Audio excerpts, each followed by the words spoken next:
И оваа година традиционално по 10-ти пат Скопје учествува во Европската недела на мобилноста со голем број на настани. Започнуваме денес,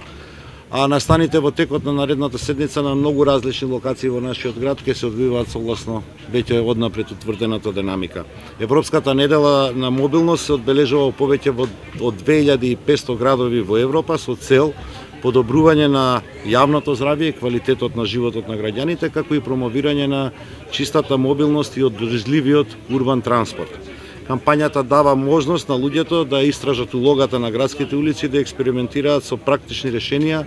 за спроведување на урбаните предизвици, како и со загадувањето на воздухот, кое што овдека во Скопје и тоа како добро ни е познато. Символично започнуваме со организација на велопикник и велоекспо овдека на Средноводно, каде што организираме една велосипедска и една планинарска тура, промоција на велосипедски продавници, промоција на велосипедски сервиси, како и промоција на најразличен вид на велосипеди. Водно го одбравме како локација за овој прв настан во неделата на мобилноста, од причина што досега во изминатиот период направивме најмногу за намалување на бројот на возилата за време на викендите и државните празници токму на нашата планина. Со воведувањето на бесплатниот автобуски превоз, како и со воведувањето на наплатата на паркинзите на Средноводно и кај Нерези, успеавме да го намалиме сообраќајниот метеж кој беше правило во претходниот период за време на викендите, и на тој начин да ослободиме многу повеќе простори за спорт и за рекреација, меѓутоа и за безбедно стасување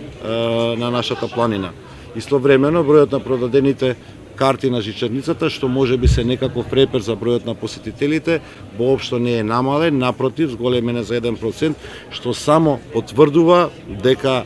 во текот на изминатава година доволен број на наши граѓани одлучиле сепак да уживаат на водно, без оглед што тука не може да дојдат веќе со својот автомобил. Од паркирањето досега се собрани над 11.000 евра, тие 11.000 евра директно влегуваат во фондот со кој што ја одржуваме парк шумата на Водно, и тоа ќе продолжиме да го правиме и во наредниот период. Европската недела на мобилноста продолжува во следната една недела. Ги повикувам граѓаните да земат што е можно поголем број од нив учество на настаните кои што ги организира градот, со цел заеднички да придонесеме на чиста и здрава мобилност, како и на одржлив урбан транспорт.